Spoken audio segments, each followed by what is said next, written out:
What's good, YouTube? Welcome back to the channel. Today we are going to be playing the win-loss game with the Houston Texans' new schedule and, of course, new opponents. So don't forget to like and subscribe for more Texans content right here on YouTube. Let's get straight into this. The schedule was released. I think overall it is a pretty good schedule. We knew the opponents, but now we know when we're playing them. So starting off, I'm going to start a little controversially.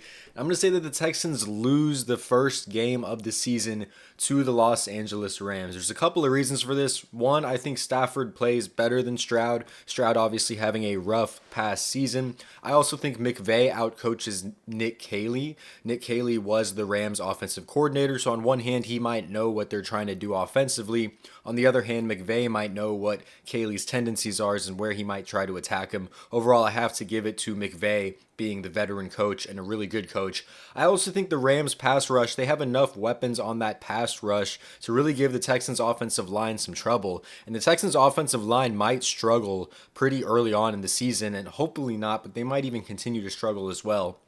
I will also argue that the Rams' weapons, I believe, are better than the Texans' weapons, not on paper, but just for the first game. I think it's going to take a little bit of a learning curve for Higgins and Knoll to be impactful. They might have a few catches, a good amount of yards. Maybe one of them's really impactful in the first game, but I trust Devontae Adams a lot more than them at this point in time. I do think Nico is the best receiver on the field, but I trust Devontae. I like Puka a little as well. And of course, they've got a couple other guys, Atwell, I believe, is still there who re-signed. So overall, give me Nico Collins over everyone, but with the new rookies, I think the Rams' weapons are slightly better. So I have the Texans losing away at the Rams to start off the season. That doesn't last long. I have them beating Baker Mayfield again and winning as they did in Stroud's rookie year. I think there's some offensive line adjustments that are going to be made by Nick Caley. I don't think Nick Caley allows this offensive line to be as bad as long as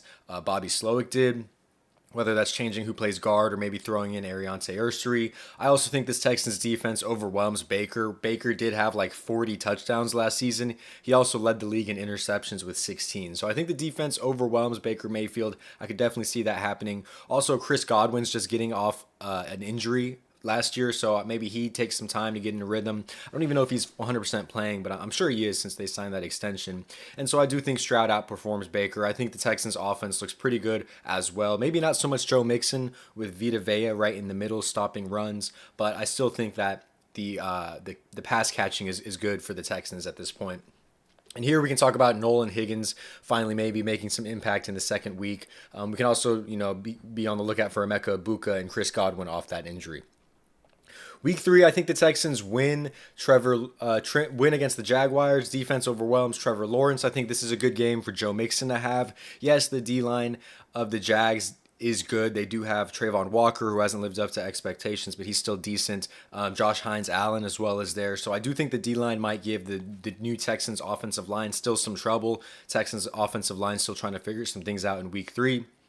But overall, I think Joe Mixon has a great game. I think the Texans offense plays well. And again, some players to look at: Travis Hunter, Eric Murray, who signed with them, as well as Christian Kirk playing the first game against his former team. Moving on, I also think the Texans win against the Titans. Not really any shocker prediction here. I think Cam Ward, still in his rookie kind of phase, gets a little bit pressured by this offense, or by this defense, excuse me.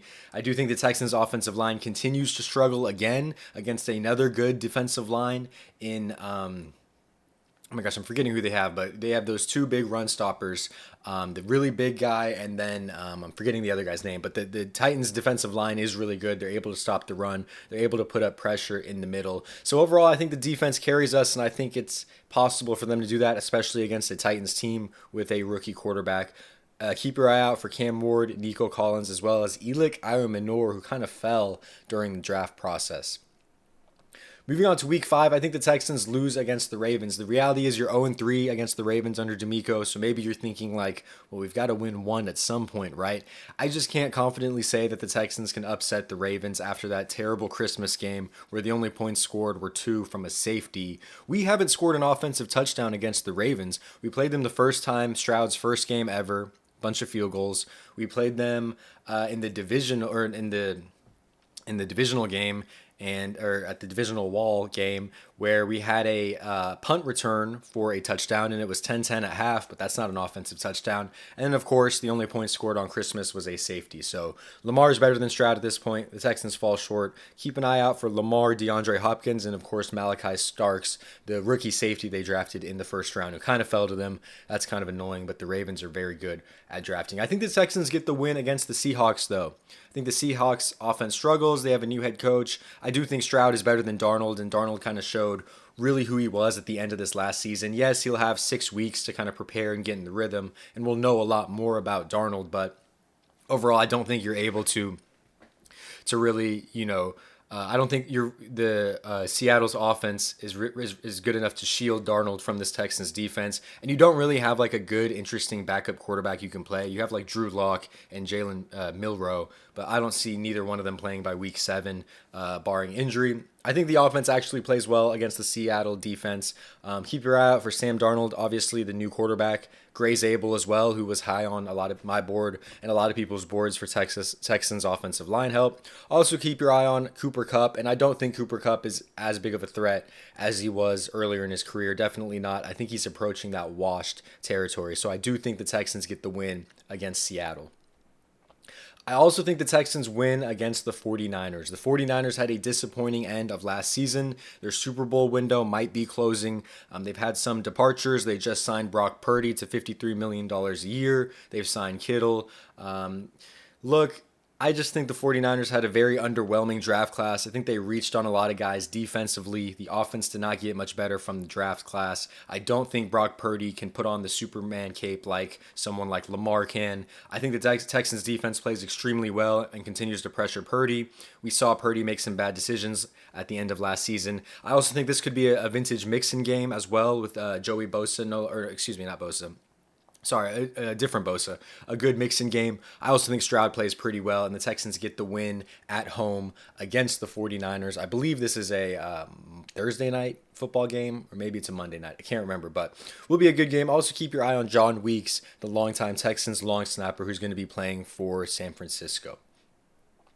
Week 9 actually might be a very interesting game against the Broncos. You have Bo Nix, who had a great rookie year. Maybe he's victim to a little bit of a slump. You got Sean Payton, who loves Bo Nix, and they've also got Evan Ingram. They were able to get Jahade Barron, which was a great pick, good corner to beef up that defense. That defense is really good, and I think this is just a defensive shutout on both sides of the ball. I think it's the Broncos defense versus the Texans defense. I think they're exchanging blows defensively, maybe some turnovers. Maybe you're able to look Bo Nix look a little bit pedestrian, but overall, I still think Stroud plays well. I think it's a close game. Also, right around here, and maybe even last week, I really think the Texans do figure out the offensive line. I think the offensive line is not really a problem at this point.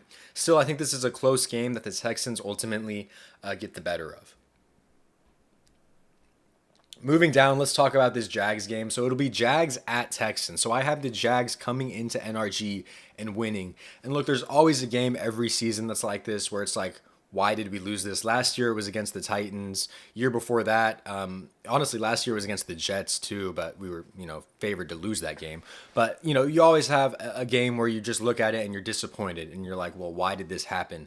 And I think it's a close game. I don't think it's a blowout by any means. I think we're just not clicking.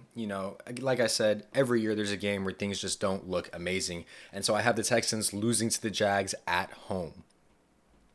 I do have the Texans sweeping the Titans. Again, I just don't have much respect for the Titans right now. I think it's a blowout. I think Stroud looks good. I think the offensive line looks good. And yeah, I don't have much more than that. I think it's a blowout. I think Cam Ward has a rough rookie year, and that's something I've thought, that would happen for a while now. I don't think the Titans situation is extremely good for Cam Ward. And when you're comparing Cam Ward to other number one picks, I don't think he's that amazing. So Texans end up sweeping the Titans. I do have the Texans losing to the Buffalo Bills again. I think Josh Allen gets some revenge and goes off. Yes, I know that last time this game happened, Josh Allen threw like 9 for 31. It was terrible. A lot of his receivers are injured. I think this game, Josh Allen gets revenge. I think he goes off. He has the superhero performance. I think it's a rare bad defensive performance, and I think if there's one player that can make your defense look a little bad, I think it is Josh Allen. Keep your eyes on Joey Bosa here, as well as Caden Prather, the receiver they picked up. And so yeah, I just have the Texans losing to Buffalo at home. Moving on, I have the Texans winning the first game they play with the Colts. I think the defense plays amazing. I think this is another blowout. Um, I have rare bad defensive performance. I think I meant to say rare bad offensive performance. So I don't think the offense maybe plays that great against the Colts. Sometimes the games are close. Keep your eye on the QB, Anthony Richardson. Keep your eye on maybe if he's not playing Daniel Jones. But either way, like the defense is going to play amazing against this Colts offense. Also keep your eye on Nico Collins. I think the offense will be Nico Collins will get his no matter what. And keep your eye on Tyler Warren, the really good rookie tight end that they just picked up in this past draft. Here is the hallmark Texans game of the season. I have the Texans losing to Baltimore, losing to Buffalo, but I have them beating the Chiefs. I think it's a nail biter. I think the Texans come ready to play. I think they're not satisfied with how things ended in the divisional, as well as the Tank Dell injury the game before that. You're 0 for 2 against the Chiefs. I think this is the one where you finally break through. Keep your eye on Mahomes, obviously, Josh Simmons. See if he's any good after his injury. He'll have been playing for a while now.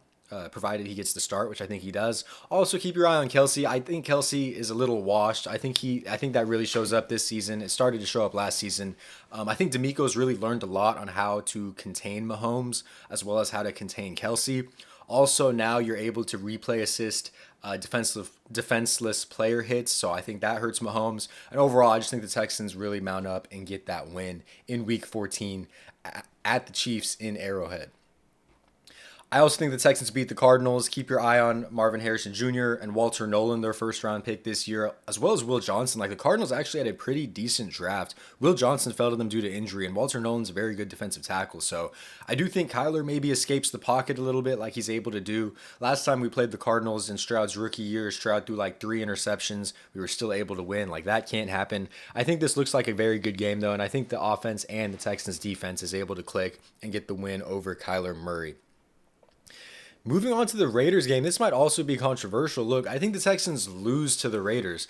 I actually like the Raiders maybe more than most people do. You've got Ashton Jenney, you've got Jack Besh I was really high on, you have Geno Smith, don't forget about Brock Bowers as well. I don't think Geno is an amazing quarterback. I think Stroud is better than Geno, but Geno has shown that he can take care of the ball, he can be a facilitator, he can rush every now and then, and so I think it's a pretty strong defensive effort. Ultimately, I think Genty goes off, I think Besh has some catches, I think Brock Bowers goes off, especially with Petrie defending him. So I don't want to say it's like the defense fails us. I do think the offense fails us though in this game against that Raiders defense. It's not amazing, but it's just one of those games where you're not able to get into a rhythm because of how good the Raiders offense will turn out to be, I believe, this year. So again, I have the Texans losing to the Raiders. But in Week 17, I have the Texans beating the Chargers. This is your classic bounce back game. I like the way that our defense looked against Justin Herbert. Obviously, I know we're only leading by 1 at halftime, but keep your eyes on Amari and Hampton. Ignore the Jack Besh and Geno Smith. That shouldn't be there. That was left over from the last one. But keep your eyes on Amari and Hampton. Their star running back they drafted in the rookie round. I think the offense bounces back. I think the defense plays well, and I just have Justin Herbert looking a little more human against this Texans defense like he did this past season. And finally, we end the season with a win. Now, provided the Texans aren't resting players and they actually play this game, which I think they probably would, maybe not though, the Texans are able to end the regular season with a win, beating the Colts, effectively sweeping the Colts as well. And that's kind of my prediction. So to kind of summarize, I have the Texans going 12-5. I think the defense will be elite again this season. I think the offensive line starts off slow, but figures it out. And ultimately, I think a big reason why our record improves by 2 games is because Nick Caley is able to make those adjustments. He's able to look better. He's able to make things look better, make things look easier, give Stroud more control over protections, which helps the offensive line. So a 12-5 record, a 2-game improvement from last season and the season before that. But let me know what you guys think. Do you agree? Are there any games you think for sure that I've got wrong, or some games that maybe I got right that you agree with for different reasons? Let me know. Don't forget to like and subscribe, and I will see you guys in the next one, man. Peace out.